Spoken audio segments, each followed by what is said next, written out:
Hello guys, വൈകുന്നേരമായപ്പോൾ dress എടുക്കാനായിട്ട് പുറത്തൊക്കെ ഇറങ്ങിയാണ് കേട്ടോ. നേരെ ഇരുട്ടി വരുന്നുണ്ട്, അതുകൊണ്ട് തന്നെ ഡ്രസ്സ് എടുക്കാമെന്ന് വിചാരിച്ചു. ഈ ഒരു തക്കാളി മറ്റൊന്നും വന്ന് 5-6 തക്കാളി ഇന്നലായിട്ട് കിട്ടിക്കണേ. ഇപ്പോഴും അത് കായിട്ടുകൊണ്ട് നിൽക്കുന്നുണ്ട്. ഇത് ഏതോ ഈസാ നബിന്റെ കാലത്ത് വെച്ചതാണ്. അതിമേ ഇപ്പൊ ഒന്ന് നാരങ്ങ ഉണ്ടായിട്ടുണ്ട് കേട്ടോ. അങ്ങനെ ഡ്രസ്സൊക്കെ എടുത്ത് അവത്തേക്ക് ചെന്നപ്പോൾ എല്ലാവരും ചാടിക്ക് കഴിഞ്ഞു, ഞാൻ മാത്രമേ ചാടിക്കാണ്ടായിരുന്നുള്ളൂ കേട്ടോ. അപ്പോൾ ഒരു ബന്നും കുറച്ച് ചിക്കൻ കറി എടുത്തുങ്ങാണ്ട് ഒരു ഗ്ലാസ് ചായ എടുത്ത് പുറത്ത് സിറ്റോട്ടേക്ക് വന്നാണ്. അപ്പം ഉമ്മ നല്ല ഫോൺ കളിയിലാണ് കേട്ടോ. നല്ല ടേസ്റ്റ് ഉണ്ടായിരുന്നു. നിങ്ങൾ ആരെങ്കിലും ബന്നും ചിക്കൻ കറിയും നല്ല മധുരട്ട് ചായയും കൂട്ടി കഴിച്ചിട്ടുണ്ടോ എന്ന് കമന്റ് ചെയ്യാം. മരി വാങ്ങി കൊടുത്തപ്പോ ഒരു സൗണ്ട് കേൾക്കണം കേട്ടോ. പുറത്തേക്ക് ഇറങ്ങി നോക്കിയപ്പോ ഇമ്മയും ബിന്ദി സീനും ഇവര് സർപ്രൈസ് ആയിട്ട് വന്നാണ് കേട്ടോ. യാതൊരു കൊളർക്കാതെയുള്ള വരവായിരുന്നു. ആ നേരത്ത് ബാബു ടോയ്ലറ്റിലായിരുന്നു. അവർക്ക് വന്ന് ചായ ഒക്കെ കൊടുത്ത് പിന്നെ ഫുഡൊക്കെ കൊടുത്തിട്ട് കുറേ നേരം സംസാരിച്ച് ഒരു 10 മണി ടൈമിലാണ് ഒരു പോയിട്ടുണ്ടായിരുന്നത്.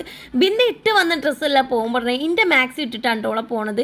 അല്ലെങ്കിൽ ഓളെ സ്ഥിരം പരിപാടിയാണ് വരാൻ ടൈമിൽ ഇന്റെ ഏതെങ്കിലും ഒരു മാക്സ് ഇട്ട് പോവാന്നുള്ളത്. ഓരോ കൂടെ ഷാന് വന്നിട്ടുണ്ടായിരുന്നില്ല കേട്ടോ. അങ്ങനെ ഒരു തിരിച്ചു പോയത് ഓട്ടോറിക്ഷയിലാണ്. അപ്പോൾ വീഡിയോ ഇഷ്ടപ്പെട്ടാൽ ലൈക്ക് ചെയ്ത് സപ്പോർട്ട് ചെയ്യാം. ടാറ്റാ.